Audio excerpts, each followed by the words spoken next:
it's not that I think maybe at some point I thought you get to a magic number and it gets a bit easier. And actually, I've just realised you just amplify the challenge. It doesn't, you've got more people alongside you with it, but it doesn't disappear.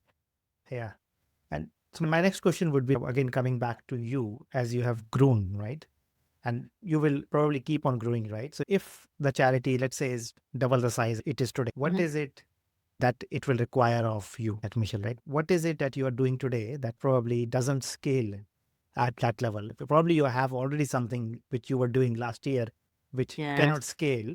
And what is it that you are totally not doing, or totally you don't even think this is my skill set or my ability, that you will have to pick up if you have to lead and be happy yourself as well? Yeah.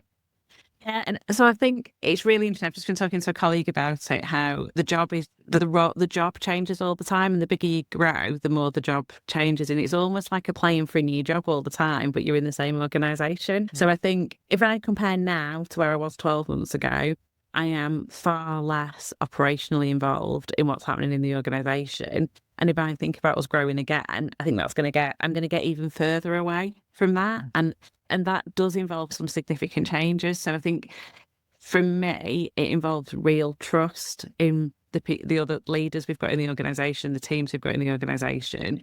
But it does mean some organisational change. So it's easier to get visibility of what's going on. Because a few years ago, we were all based in the same room, never mind the same building. Now we're all over the country. So our systems change. So for me, the ability to get close to the services that we're delivering, which is the reason I do the job, gets harder the bigger we get. And the ability for me to be close to the people delivering that work gets harder the bigger we get. And therefore, I think I've got to some degree, become comfortable with that. That's a bit of grieving and letting that go a little bit. I've also got to work really hard at completely trusting and supporting my leadership teams and team managers and service managers across the country to do that piece of work.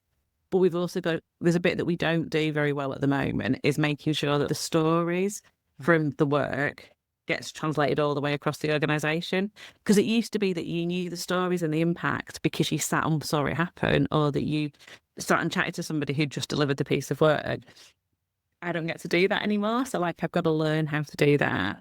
And I go back to, I think, probably my first experience in the sector when I was based in Manchester delivering Duke of Edinburgh's Award, and the chief exec of NACRO was based in London and was a great chief exec. But at the same time, I felt a real disconnect between the work that I did in Manchester and the strategic decisions that were made in London.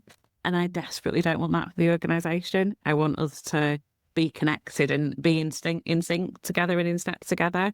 So I think I've got loads of things that I need to learn that are different about that. Yeah.